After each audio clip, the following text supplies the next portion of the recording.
¿Y qué más vimos?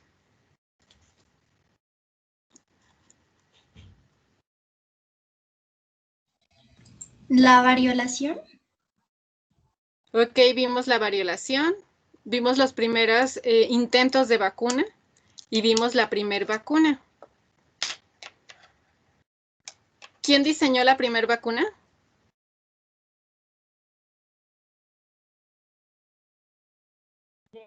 Jenner. Edward Jenner, así es, que de hecho su vacuna recibe el nombre de vacuna jenneriana. Bueno, muy bien. Después estuvimos hablando del origen de la inmunología en cuanto a la microbiología. Se le conoce como el origen microbiológico de la inmunología. ¿Por qué? Porque decíamos que nos damos cuenta que existe un sistema protector en el momento en el que hacemos responsable a alguien de nuestras enfermedades. ¿Y quién es ese responsable? Pues va a ser el patógeno. Uno de los primeros experimentos que se vuelven esenciales para comprender esto, decíamos que eran los experimentos de Robert Koch. ¿Por qué? Porque él ya nos está identificando precisamente a ese patógeno. Más adelante les platicaba que Louis Pasteur nos va a empezar a hacer cambios en este sentido, porque además de dedicarse a la investigación de lo que es el patógeno, mucha de su carrera dedicó al estudio de los diversos patógenos, pero ya en la etapa final se enfocó a lo que fue la vacunación. Su gran logro, y yo creo que es el que hay que rescatar, es a la diversidad de vacunas que él nos ofreció en cuanto al diseño de nuevas estrategias de atenuación. Es bien importante hacernos esta pregunta: ¿cuál será la finalidad de hacer una vacuna?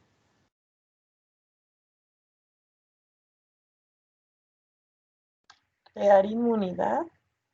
Generar inmunidad. Si lo decimos en palabras más coloquiales, generar protección. Y si nos vamos a esa protección en base a lo que hemos revisado hasta ahora, ¿qué característica de la inmunología o del sistema inmune nos vamos a enfocar aquí?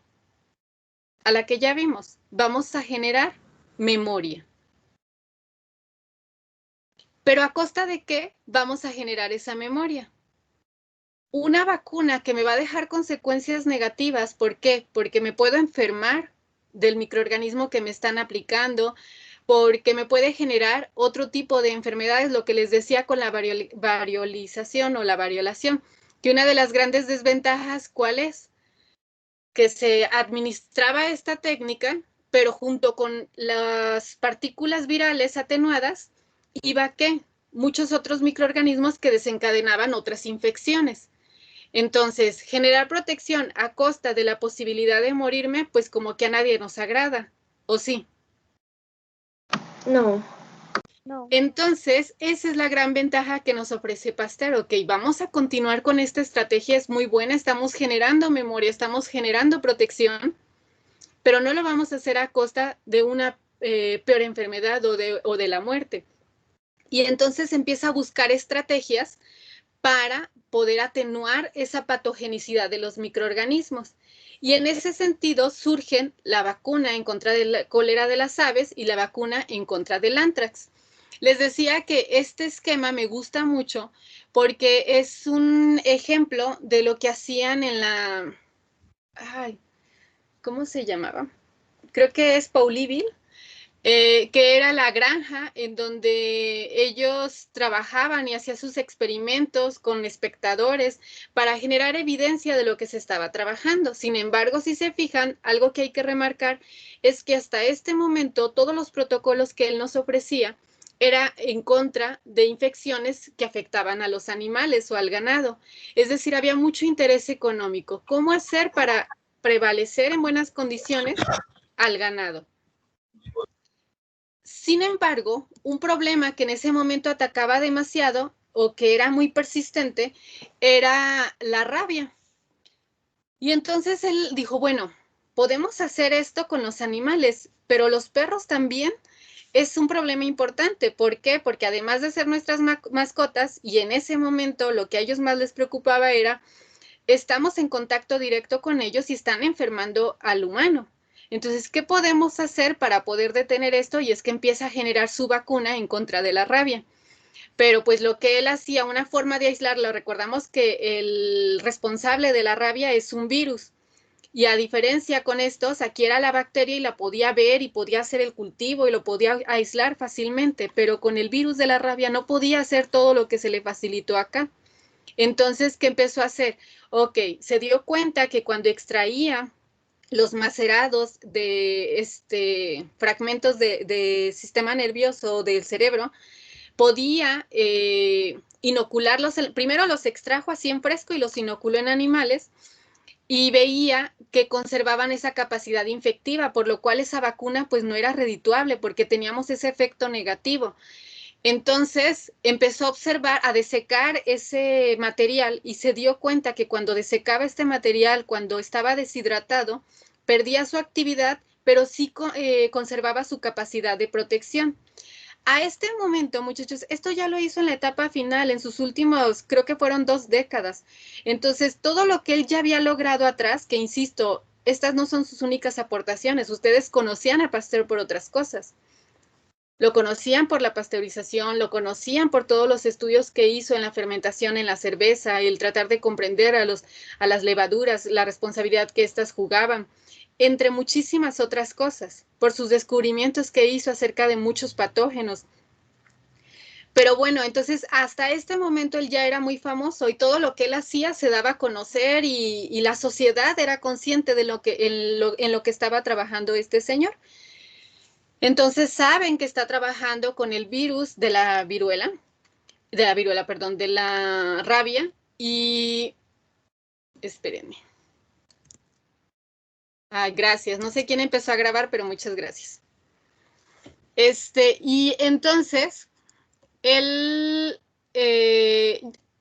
ocurre un accidente con un niño, con Jacob Meister, que él es mordido por un perro rabioso, y a los 2 días de esto, lo lleva la madre ya muy enfermo y le dice que la ayude. Lógico, Pasteur no quería ayudarlo. ¿Por qué? Porque él estaba trabajando o estaba acostumbrado a su trabajo en animales. Sin embargo, tanta fue la insistencia que se dio, lo inyectó y pudo generar protección en él, o lo pudo curar.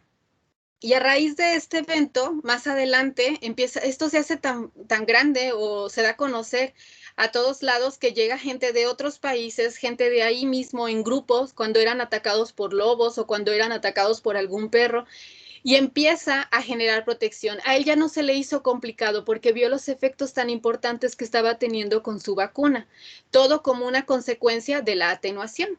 Y bueno, tuvo algunos otros trabajos relacionados con esto. Pero más importante que, bueno, no más importante, pero que también tiene una gran importancia o una gran relevancia, es todo el trabajo que él empieza a tener con sus alumnos. Y entonces aparece Mechnikov, Ilya Mechnikov. Este señor lo que hace es, bueno, ya estamos viendo que la respuesta inmune tiene memoria, ya estamos viendo que la respuesta inmune me puede generar protección, que con esos patógenos yo puedo generar una inmunidad. Pero ¿qué es esa inmunidad? Hasta este momento no hablábamos de respuesta inmune, no se hablaba del término inmunidad, no se hablaba de inmunología, no se conocían estos conceptos. Solo hablábamos de que había una protección. Entonces empieza Mechnikov a preguntarse, ¿qué es lo que genera esa protección? ¿Qué parte de mi cuerpo, en dónde está el switch, que es el que dice, vamos a defendernos de este agente patógeno? ¿Quién es el gran responsable?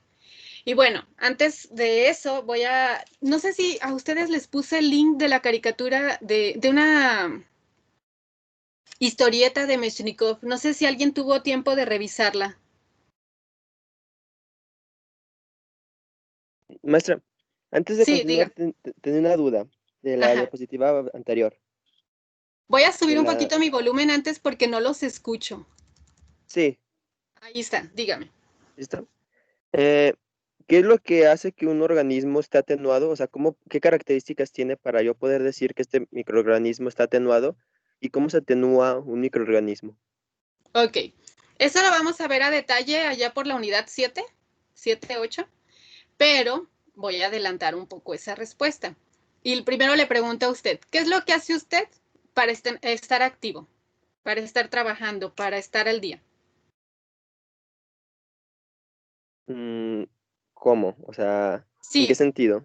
tú, para tener hoy un día y estar con toda la actitud de venirte a trabajar y empezar tus labores, ¿cómo le haces para estar al día, para estar con toda la energía, para trabajar? Pues haber comido, Fisiológicamente. comido ¿Mande? bien, dormido Dormir bien, bien, y cosas así, ¿no? comer bien, muy bien. Si dejas de comer, ¿qué te pasa? Ah, ok, ya voy, ya sé por dónde Ya vas. sabes por dónde voy. Ya, ok. Muy bien. Lo mismo le pasa a los microorganismos. Si tú les quitas nutrientes, ¿qué les va a pasar? Se van a comenzar a letargar, van a empezar a perder factores que a ellos les confiere esa patogenicidad. ¿Sale? Ok, ok. Sí, Eso es gracias. solo por mencionar un punto. Insisto, vamos a retomar todo esto cuando veamos la unidad de vacunas. Otra condición es que acuérdate que tú tienes en un cultivo un gran número de organismos. Todos pueden ser salmonela, todos pueden ser pasteurella, no sé. Ahí está una gran cantidad de patógenos o de bacterias. Pero si tú todas esas bacterias sabemos que los patógenos son patógenos con nosotros porque su temperatura óptima es la de los 37 grados centígrados. A esa temperatura es cuando ellos están en mejores condiciones para poder proliferar, para poder hacer todas sus funciones, producir toxinas, etc., etc. Entonces, si tú ese cultivo te lo llevas, imagínate en vez de a 37 grados, lo sometes a 35 grados, ¿qué va a pasar? Todas las bacterias que se encuentran en ese cultivo que crecen bien a 37 grados, pues van a tener frío y se van a empezar a morir. Y vas a dejar solamente, van a quedar vivas aquellas que se adaptaron a vivir a 35 o 34 grados. Cuando tú esa bacteria la inoculas a un organismo que sobrevive a 37 grados o que mantiene su temperatura corporal a 37 grados, él ya va a estar incómodo, porque para él la comodidad, ¿cuál era? 35. Entonces no va a poder ejercer patogenicidad a los 37 grados que se encuentra en el humano. ¿Sí me expliqué? Sí, maestra, sí. Ok, entonces estos son solo algunos mecanismos. Hay muchísimos más que vamos a ir revisando cuando lleguemos a esa unidad. Ok, bueno, pues entonces volvemos con Mechnikov. Les decía que si tuvieron oportunidad de leer esta historieta. Bueno, les dejé ahí la liga. Es no sé si a ustedes les tocó este tipo de materiales, pero eran las historietas como de vaqueros que tal vez leían sus abuelos y no sé si sea así, pero por lo menos los míos sí lo hacían. Entonces es una página en donde a través de historietas te hablan de personajes que han hecho historia. Por ejemplo, veía que está también la historieta de Luis Pasteur, está la historieta, ay, ahorita no recuerdo, pero hay un montón que se me hizo muy interesante. En particular me gusta mucho la de Meshnikov. Ojalá la puedan revisar, se avientan 10 minutos en leerla, es muy cortita.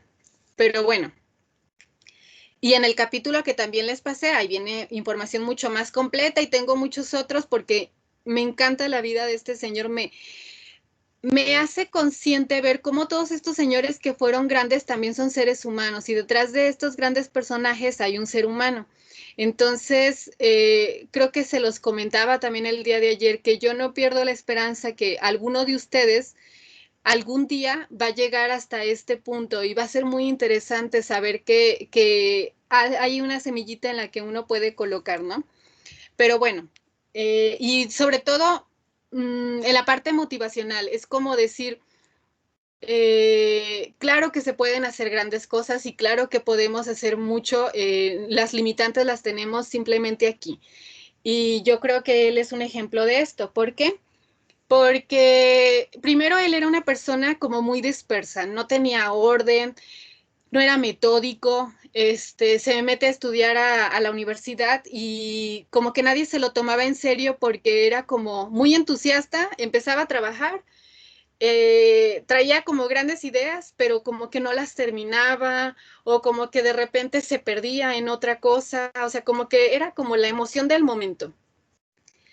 Y pues todo el mundo era como, ay, déjalo ahí que se mueva y que haga, que al cabo no va a pasar nada. Y resulta, él es de Ucrania, estudió en la Universidad de Odessa y cuando termina sus estudios, el primer libro que tuvo en sus manos fue el de Darwin y le apasionó todo esto de la evolución, entonces comenzó o se dedicó a estudios de la evolución.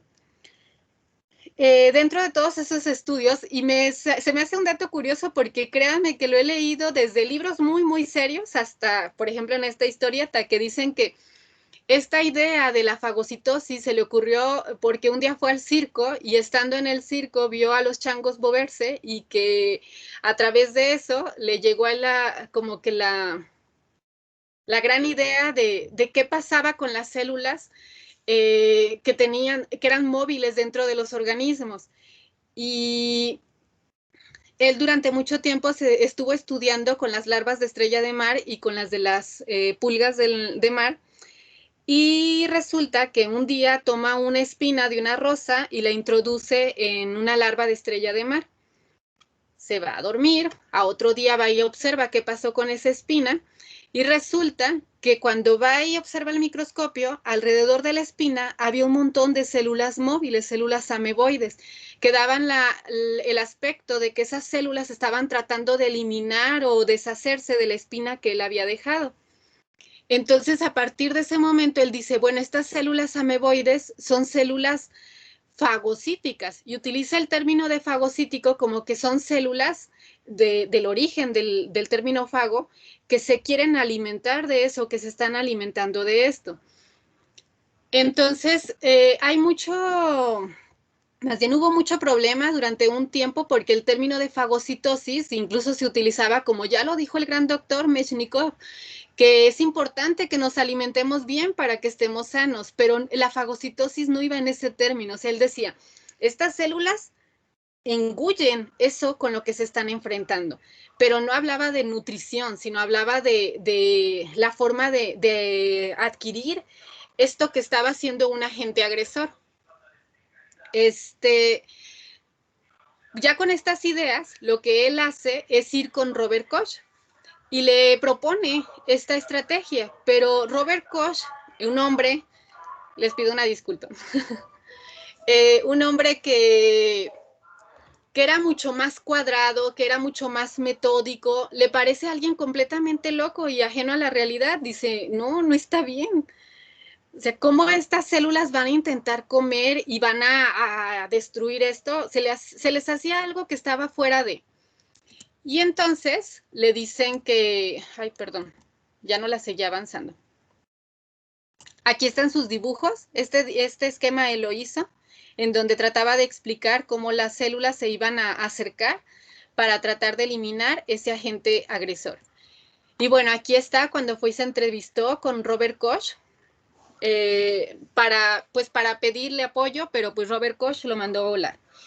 Y entonces él se regresa desilusionado y así como que queriendo ya no volver a saber nada de la ciencia, pero en eso empieza a ver o a leer sobre los trabajos de Louis Pasteur y dice, bueno, igual y él sí quiere apoyarme y entonces se va con Louis Pasteur y le pide ayuda. Louis Pasteur se le hace que tiene sentido lo que dice y le dice, adelante, ponte a trabajar. Y le empieza a dar primero responsabilidades para que empiece a estudiar sobre las vacunas, pero como que a Mechnikov no le agradaba tanto, lo fueron haciendo a un lado. El caso es que le empezó a dejar que trabajara su idea que él traía. Y resulta que encuentra que estas células no solo están presentes ahí, sino se encuentran en muchos organismos diferentes, incluidos en la sangre del humano. Y entonces denomina a estas células como fagocitos. Y a raíz de esto, entonces sale la gran teoría celularista, en donde dicen, el gran responsable de defender a nuestro cuerpo de los agentes patógenos son las células, porque a través de un mecanismo que reconoce como fagocitosis, se van a poder destruir esos microorganismos. Esto lo que hizo fue contrariar más a la escuela alemana, porque era como de, ay, este loco se fue para allá, metió sus ideas y no, nada que ver. Pero bueno, ahí ya teníamos un responsable y ya estamos diciendo quiénes son los que van a actuar en contra de esos agentes agresores y quiénes van a ser las células. Entonces podemos decir que además de que el sistema inmune o de que nuestros mecanismos de defensa tienen memoria, vamos a decir que son ejecutados por células. ¿Hasta aquí todo bien, chicos? Sí. Muy Sí. bien. Sí. Y entonces, pues les decía que la escuela alemana no se podía quedar atrás, no nos agradaba tanto esto. Bueno, algo que me faltó comentarles es que en 1908 le dieron el premio Nobel a Mechnikov como consecuencia de esta teoría celularista. Ok, y del entendimiento de la fagocitosis. Que les aclaro, todo el mecanismo de la fagocitosis lo vamos a ver, vías de señalización, qué células se encargan de hacer eso, etc., etc., en su momento. Bueno, y entonces, contrariados, empieza a surgir el equipo de Koch y está Adolf von Behring. Él trabajaba junto con Robert Koch y bueno, Kitasato era alumno de Robert Koch. Kitasato, no junto con Yersin, sino al tiempo de que Yersin descubre a la Yersinia, él también lo hace. Entonces él estaba muy interesado sobre estos patógenos que producían sustancias que eran tóxicas, que producían componentes que más que el propio patógeno así eran estas moléculas las que hacían daño. Y no descubriéndolas como tal, sino decía, el producto de esto es lo que nos está generando el daño. Y entonces Behring, queriendo como decir cómo que las células son las que nos defienden. Behring estaba más interesado en otras cosas. Empieza a trabajar, a querer descubrir quién es ese agente causal, el que nos va a defender de todos los patógenos. Empieza a trabajar junto con Kitasato, alumno de Robert Koch, y empiezan nuevamente a inocular a estas bacterias en animales para inmunizarlos y ver si tenían efecto, tenían vacuna en contra de estos patógenos. Sin embargo, luego también empiezan a inocular solamente a las toxinas, que eran estos agentes que nos hacían daño. Y en ese momento se dan cuenta que cuando ellos enfrentaban el suero de estos animales que previamente estaban inmunizados y los ponían en contacto con estas toxinas, y después esta mezcla la inoculaban en los animales, veían que estas toxinas ya no hacían daño. Entonces descubren que el suero tiene un poder neutralizante, un poder bloqueador de esos agentes tóxicos. Y de esta manera descubren o caracterizan a los antisueros. Entonces, ¿qué dice él? A ver, ¿cómo que las células son las que nos defienden? No son las células, es el humor, es el suero, es lo que está entre nuestras células, que van a proteger que estos patógenos lleguen a nuestro organismo. Este es el primer como gran logro.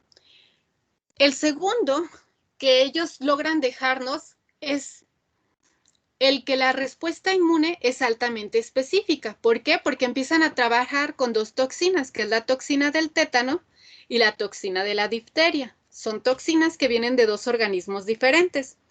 Y entonces dicen, a ver, ¿y este antisuero tiene protección contra todo? Entonces, ¿qué hacen? ¿Alguien se imagina? Primero, ¿nos quedó claro el primer experimento que ellos hacen?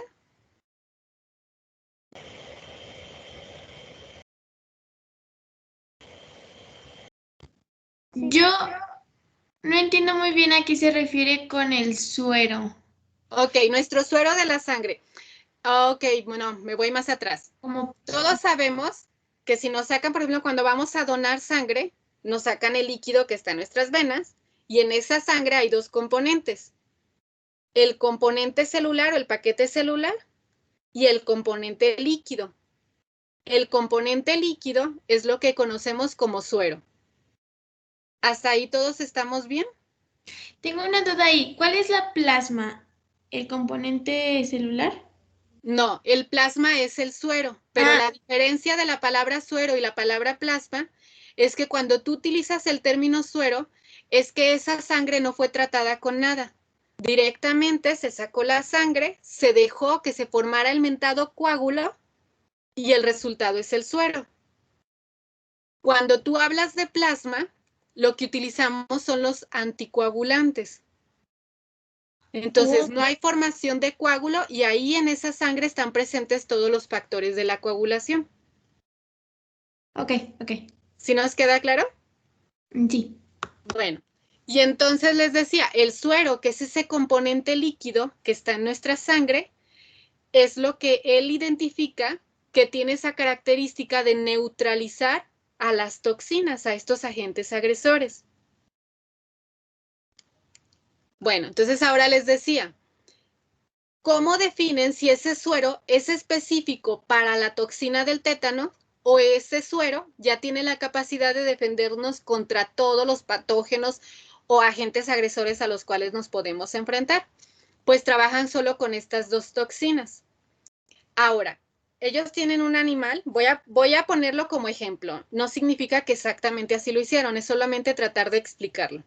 Imaginemos, tienen un animal al que le inyectan toxina de tétano. Obtienen el suero de ese animal y entonces ya tienen antisuero contra tétano. ¿Vamos bien? Tienen un segundo animal y a ese le inyectan toxina de difteria. Le sacan la sangre, se quedan con el suero y entonces ya tenemos antisuero, antidifteria. Ahora, nos hacemos a un lado los animales y me quedo con los dos antisueros. Tengo nuevos animales. Tomo uno de ellos y le voy a poner antisuero, antitétano. Y le voy a poner también la toxina de la difteria, perdón. ¿Ustedes qué esperan que pase? ¿Neutralizaremos la toxina? No, se va a enfermar. Se va a enfermar porque ese antisuero es específico para el tétanos. Entonces, a base de este experimento es que logran comprender que el suero es el responsable de defendernos, pero además de tener esa capacidad de neutralizar, es altamente específico. Va a actuar de diferente manera y solo con el antígeno por el cual se produjo, el antígeno responsable de su producción. Y entonces ya tenemos una característica más de la respuesta inmune. Ya dijimos que tiene memoria y ahora sabemos que tiene especificidad. Y además de eso, pues nos dejan la teoría humoralista, entendiendo como humor todo lo que se encuentra fuera de nuestras células. Por eso le dan ese nombre. Entonces nos dicen, a ver, Mechnikov está loco, no es cierto, no le hagan caso. En realidad lo que nos protege, ¿qué es? El suero. Componentes que se encuentran dentro del suero. Y bueno, esta pintura, esto hicieron un póster, donde fueron tan famosos que decían, como ellos lo hacían con caballos, decían que ya habían encontrado como la cura de todas las enfermedades, porque pues nada más le abrías la llavecita al caballo y como si fuera leche, podías obtener una forma de protección y estaba completamente asequible para cualquier persona. Bueno, y aquí mismo está todo esto que les acabo de platicar. ¿Alguna duda hasta aquí, muchachos? No, maestra. No, Todo bien, Muy bien. maestra. Cualquier cosa de verdad, no se limiten, me paran. No sé en qué está. A veces puedo ver aquí la pantallita y veo cuando me dejan mensajes, yo la veo chiquita en una esquina, pero hay otras ocasiones en las que no sé si es por la forma en la que entro, no los veo. Ahorita no los estoy viendo. Entonces, si ustedes me levantan la mano o si me dejan algún mensaje, los puedo ver hasta que termino la presentación. pero no quiero que se queden con dudas. Como esto que me preguntaban ahorita de la sangre se me hace genial porque a veces uno intuye que ustedes ya lo conocen. Y creo que son conceptos que nos deben quedar claros para poder comprender todo lo que sigue. Acuérdense que la inmunología es algo muy bonito, pero también es algo muy complejo. Ya vamos a ver, ahora que terminemos la historia, que inclusive para poderla comprender se hacen clasificaciones de ella para poder estudiarla en partecitas y en una etapa final poder integrar toda esa información. Entonces, cualquier duda, por mínima que les parezca, ustedes párenme. Sirve de que así me doy cuenta que me están escuchando, porque luego pienso que le estoy platicando a la computadora. Y ya como que hay un amor extraño entre ella y yo. Ok. Bueno, y entonces en esta lucha de a ver quién es el bueno y quién va ganando, los franceses, los alemanes, ¿cómo está ahí la historia? Surge un nuevo factor y es el dichoso complemento. Si se fijan, hasta ahorita no les he dicho algo que ustedes no sabían. Tal vez les he recordado cosas que ya se les había olvidado que las vieron en algún momento o que las habían leído. Pero algo que sí sabían de la inmunología es que es aquello que nos defiende de los patógenos y también sabían que los que nos defienden de los patógenos son dos componentes que nos han dicho mucho, que es anticuerpos y que es células, es decir, proteínas y células. De alguna manera ahorita ya no lo dijeron. ¿Por qué? Porque nos dijeron Meshnikov, que son las células las responsables de defendernos, y Beri-Nikitasato, que es el suero el responsable de defendernos y que está en ese líquido, pues proteínas, antitoxinas, antisueros, ¿sí? Algo que también aquí se me pasó decirles es que a Bering fue el primero que le dieron el premio Nobel en 1901, que fue cuando se empezó a otorgar este premio. A Kitasato no se lo dieron. Pues, ¿por qué? Porque él era el director y él era su alumno. Entonces, así son las cosas. Bueno, y entonces aparece, insisto, el complemento. ¿Qué es el complemento? Ahorita voy a intentar platicarles un poquito la historia y ahorita nos vamos a comprender qué es el complemento. Resulta que para comprender el complemento, en realidad fueron muchos años que se le dedicaron a esto y fueron muchos personajes los que lo estudiaron. El interés por el complemento empieza con Nuttall. Nuttall se da cuenta que cuando tomas sangre desfibrinada y le pones a esa sangre el patógeno, tiene un poder lítico. Entonces dice, en la sangre desfibrinada, él no nos dice es el suero, es la sangre, es la célula, perdón, nos dice en la sangre desfibrinada encontramos una actividad lítica, que si tomas la sangre así, en un tubo o en un portaobjetos y le colocas bacterias o le colocas un patógeno, esa sangre va a intentar destruir y va a lisar a ese agente patógeno. ¿Todos sabemos lo que es la sangre desfibrinada? No. No. ¿No? Ok, la fibrina es un producto de la coagulación. Todos sabemos qué es la coagulación o la cascada de coagulación. Sí. Si hay alguien que no, dígamelo. Hable ahora o calle para siempre. Bueno, así como bien sabido que es, no. Porque No, yo no. siento que la sangre nada más se hace como bolita y ya. O sea, no sé. Así, Eso así lo entiendo vamos a que tampoco. dejar. Vamos a platicar de ella un poquito más adelante. Pero bueno, Ok. como dijo su compañera, la coagulación es simplemente una activación que se da de diferentes proteínas que tienen una actividad enzimática, de manera que al final van a producir una serie de red, proteínas que se van a enrejar y que me van a generar un tapón. ¿Para qué? Para si yo me hago una cortada, ese tapón va a impedir que la sangre se escape y también va a impedir que los microorganismos entren a mi sistema. ¿Sí? Entonces, cuando ustedes toman sangre, ese sistema de coagulación se puede activar bien fácil por muchas cosas, un cambio de carga, por la entrada de microorganismos, etc., etc. Entonces, cuando nosotros sacamos sangre, si no le ponemos anticoagulante, inmediatamente se activa la cascada de coagulación y se forma ese coágulo, ese como moco amarillento que se ve, blanquecino en algunos casos, que se ve en nuestra sangre separada, ¿sí? Entonces, la sangre desfibrinada es aquella en donde por movimientos mecánicos constantes logramos romper esa fibrina sin necesidad de quitar a los factores de la coagulación. ¿Sí? No dejamos que se forme ese coágulo o ese paquete ahí feo. En donde lógico, cuando nosotros dejamos coagular la sangre, porque luego va a haber quien me diga, maestra, pero yo nunca he visto ese moco amarillento, en realidad veo una bola roja o una gelatina roja, porque dentro de esa red o dentro de ese moco que les estoy contando, quedan atrapadas los eritrocitos y todas las células de la sangre, por eso lo vemos rojo. ¿Sí o los ciselíos? No, sí, sí. Ok. Sí, está bien. Entonces, les decía que Nuttall, en esa sangre desfibrinada, es decir, una sangre líquida donde estaban todos los componentes, observa que hay un carácter lítico que podía destruir a los patógenos. Y hasta ahí se queda. Más adelante, Buchner, y les estoy hablando de más adelante que este proceso de esos descubrimientos, aun cuando le dedicaron mucho tiempo, fue aproximadamente de 1888 a 1889, por ahí. Lo que hace Buchner es identificar, él separa las células de la sangre y se queda solo con el suero.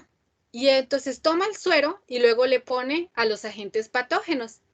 Y resulta que pasa el mismo fenómeno que ya nos había platicado Nuttall. Las células se empiezan a alisar. Entonces él define ese proceso que nos decía Nuttall de que la sangre podía alisar a los patógenos, en realidad se encuentra en el suero, es decir, apoyando las ideas de la teoría humoralista. ¿Sí? Entonces, podemos empezar a relacionarlo con que son proteínas que se encuentran dentro de ese suero. Ok. Y más adelante surge Pfeiffer con sus ideas, en donde él nos dice, a ver, no, vamos a revisar esto, vamos a repetir estos ensayos, me llama la atención que tenga ese carácter lítico, pero lo que vamos a hacer es vamos a inmunizar animales. ¿Qué es inmunizar animales? A inyectar animales con agentes patógenos y voy a extraer nuevamente el suero. Y resulta que cuando hace eso, el suero conserva su actividad lítica, pero lo hace más rápido, lo hace de una forma más eficiente. Entonces dice, ok, coincido con mis compañeros, el suero es el responsable de poder matar a los agentes patógenos, pero además el suero lo hace mucho mejor cuando entró con un contacto previo con el microorganismo, cuando está relacionado con la memoria. ¿Sí? Y bueno, luego llega Jules Bordet, desde 1898 a 1903, que hizo sus estudios, en donde él se interesó por esto. Dice, a ver, ¿cuál es ese poder lítico que tiene el suero? Y él concluye lo siguiente. Al suero de esos animales inmunizados y al suero sin inmunizar, lo trató durante 30 minutos a 56 grados centígrados, lo llevó a calentar. Y descubrió que el suero, en ambos casos, pierde su capacidad lítica, tanto el de los animales sin inmunizar o el de los animales que nunca han sido puestos en contacto con los agentes patógenos, como el de los animales que fueron puestos en contacto. Pero también se da cuenta que el de los animales que estuvieron previamente en contacto con los agentes patógenos, en efecto, no son destruidos o no hay lisis, pero este suero conserva una capacidad neutralizante. Entonces, él nos propone que en el suero existen dos factores que confieren la actividad lítica. Y estos dos factores los podemos clasificar como termoestables y como termolábil. El termoestable es aquel que persiste después de los 56 grados y el termolábil es el que desaparece a los 56 grados. El termolábil es el que tiene la actividad lítica y el termoestable es el que tiene la actividad neutralizante. En la actualidad, esto está tan confirmado, muchachos, que ahora sabemos que el componente termoestable del suero, son los anticuerpos. Y el componente termolábil del suero es lo que hoy conocemos como complemento. ¿Qué es esto que les puse aquí? Hasta este momento, todo esto no estaba, esto que está aquí no, esto que está aquí no. Ellos le dieron el nombre a esta sustancia o a esta característica que estaba en el suero de poder lisar a los agentes patógenos, le dieron el nombre de alexinas. ¿Por qué? Porque decían, son sustancias aleccionadoras, que aleccionan a los agentes agresores. Y bueno, esto fue suficiente para que le dieran el premio Nobel a Bordet. ¿Dudas hasta aquí, muchachos? Maestra, ¿podría volver a repetir lo de laxinas, por favor? ¿Alexinas? Ok, que alexinas es lo que... Dígame.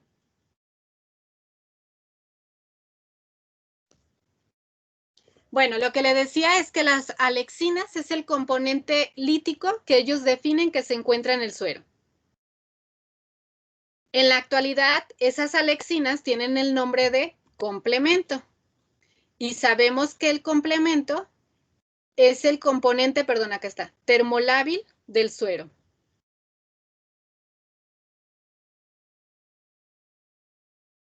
Y bueno, algo que también quiero recalcar aquí es que se fijan quién se llevó todo el triunfo, pero no es trabajo solo de él, es un trabajo que se vino haciendo de tiempo atrás y que, lógico, él fue el que logró comprenderlo, el que logró conjuntar todas estas ideas y pues finalmente, como resultado, ahí estuvo el premio Nobel.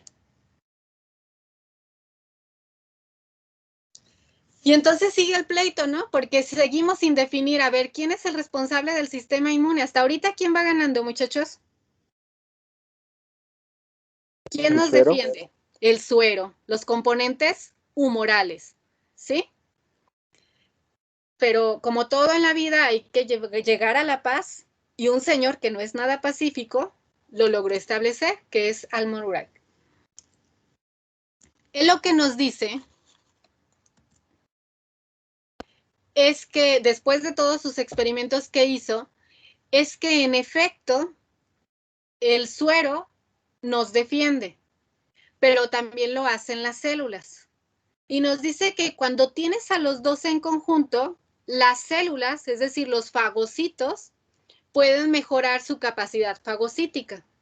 Entonces él dice, los componentes humorales, los que están en el suero, ayudan a los celulares, a las células, a llevar a cabo mejor su función.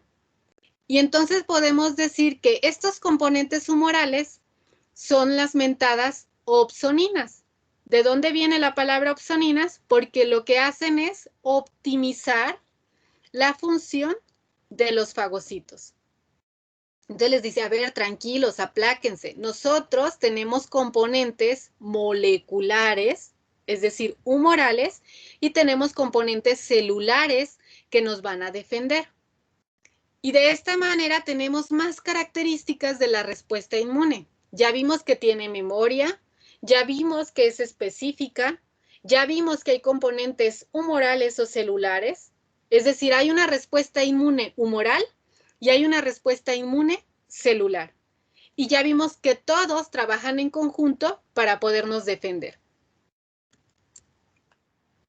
Ah, y les decía que este señor no es nada pacífico porque si ustedes se ponen a investigar de él, es curioso, muchachos. Hizo muchas cosas, tiene grandes logros, pero todos son ensombrecidos porque era un hombre que estaba en contra de la mujer. Él decía que la mujer no tenía el derecho a voto y hizo un artículo o en una entrevista lo publicó en donde decía que las mujeres no deberían tener derecho a voto porque no eran seres que tuvieran pues la inteligencia, que fueran capaces, decía que era que en las mujeres se encontraba la histeria y no sé cuántas cosas. Se hizo una discusión muy interesante porque ahí empiezan a surgir las feministas defendiéndose y decir que cómo podía ser que un hombre de ciencia pensara de esa manera. Y si ustedes se ponen y buscan información de él, es curioso porque lo primero que te sale siempre es su lucha en contra de la mujer. Y desaparece esto, que, insisto, no es porque me ponga en postura de un lado o de otro, sino es como la importancia de que todo lo que hacemos trasciende, todo, absolutamente todo, para bien o para mal. Ok, y luego va a aparecer Paul Ehrlich, que a Ehrlich le dieron el premio Nobel en 1908, que fue lo que marcó. Él compartió este premio Nobel con Mechnikov, a los dos en conjunto, les dieron mitad y mitad. Paul Ehrlich fue un hombre que tuvo grandes ideas y que hizo grandes descubrimientos dentro de las... yo aquí les hice una listita de las que a mi consideración son trascendentales en la respuesta inmune. Y hay una que ya ha quedado olvidada porque ahora sabemos que no son así las cosas, que es la teoría de la selección de las cadenas laterales. Pero la sigo considerando vital porque a partir de esto surge el entendimiento de cómo funciona o cómo se activa la respuesta inmune. Ahorita les platico por qué. Bueno, él además descubrió que los anticuerpos tenían la capacidad de atravesar placenta y que podían llegar al producto o al sistema circulatorio del producto. También identificó a las células cebadas, que es una de las células más apasionantes y que durante muchos años fueron muy ignoradas. En el laboratorio particularmente nos dedicamos al estudio de estas células, porque antes la veían como una célula que estaba ahí, que decían, no la pusieron de castigo, no la comprendíamos bien. Esta célula es la responsable de las respuestas alérgicas. ¿Se acuerdan ayer el capítulo que veíamos de... ¿Sí fue con ustedes que vi el capítulo de la alergia, chicos? Sí, ¿verdad? Sí. Ok. La reacción que se genera en contra de la alergia es por esta célula. Entonces la vemos como un defecto en nuestro organismo, pero en la actualidad sabemos que esta es una de las primeras células en defendernos. Que cuando estas células no están, la defensa contra los hongos principalmente y contra antígenos extracelulares prácticamente es nula, porque necesitamos de este primer activador para que haga el escándalo suficiente que pueda generar esta respuesta inflamatoria, que inflamación no necesariamente es bueno. Inflamación es un mecanismo para poder eliminar a esos agentes agresores. También vamos a hablar de eso después. Y bueno, además de esto, él es el que le cambió el nombre a las mentadas alexinas.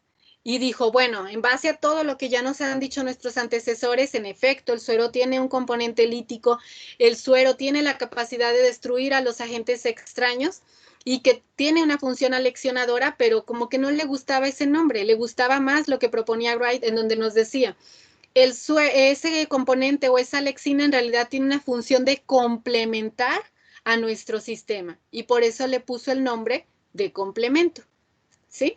Si algún día en algún lado se llegan a encontrar la palabra alexina, vamos a saber que en realidad de lo que estamos hablando es de lo que hoy conocemos como complemento. ¿Qué es el complemento? ¿Quién me lo define? El componente termolábil del suero. Así es, el componente lítico termolábil del suero. ¿Sare? Ok. Bueno, les decía de la teoría seleccionista. ¿Qué es esto que vemos aquí? Cuando él era un apasionado de los anticuerpos, él era un apasionado de tratar de entender ese componente humoral, esas mentadas antitoxinas, se le hacía fantástico que en ese líquido viniera tanta protección. Algo que me faltó comentarles, muchachos, las antitoxinas es algo que a la fecha seguimos usando y es uno de los tratamientos más efectivos que existe. ¿Alguien me puede mencionar uno? Y yo sé que saben que existe. Botulino, ¿no? Bueno, esa es la toxina. La toxina botulínica. Pero ¿quién sería el La que es tratamiento? Como el veneno, o sea, de las... Pues El antídoto, los mentados antídotos. Así es, los antisueros. Que cuando nos pica un alacrán, ¿qué es lo primero que nos dicen? Corre, lánzate al hospital o a una clínica para que te pongan un antídoto en contra del alacrán o un antisuero en contra del alacrán. Maestra, ya faltan 10. Bueno, ¿termino con la teoría de la selección clonal? Los tardo un minutito. Les decía que el apasionado de todas estas características de los anticuerpos dice, ok, suena muy interesante, nos dicen que hay protección, ya vimos que es específico, etc., etc., pero ¿qué es? ¿Cómo se generan? ¿Cómo mi cuerpo dice, vamos a producir estas componentes? Porque no sabían que eran anticuerpos, no sabía lo que había ahí. ¿Cómo eso se produce y decide, voy a ir en contra de la toxina tetánica o voy a ir en contra de la bacteria perenganita? Entonces, él nos dice que las células tienen muchos receptores. Esto que vemos aquí son los receptores. ¿Se fijan que todos los receptores son diferentes o terminan de diferente forma? Nos dice, cuando entra el agente agresor se une como en forma de molde, en forma de llave cerradura, a un receptor de esta célula. Y entonces, al haber esa identificación, el primero que llega y logra unirse, le manda la señal a esta célula para que ahora produzca puros receptores igualitos a estos. Le dice, deshazte de todos estos y haz puros idénticos a este. Y entonces la célula comienza a producir puros receptores idénticos a este y además los comienza a secretar. Y de esa forma hacemos selección de cadenas laterales, porque él denomina las cadenas laterales a estas mentadas proteínas que se encuentran en la membrana y que se va a seleccionar una y esta célula se va a volver experta en solo esta proteína o en solo esta cadena lateral. ¿Sí? Hasta aquí lo dejamos, chicos. Muchas gracias. Muchas gracias, maestra. Gracias. A ustedes. Gracias, maestra. A ustedes. Les recuerdo, si hay dudas me las dejan en el foro. Sí, maestra, gracias. Sí, gracias. Gracias. A ustedes, Gracias. que les vaya bien. Hasta luego. Hasta mañana. Gracias. Gracias, Mañana. maestra. Hasta luego.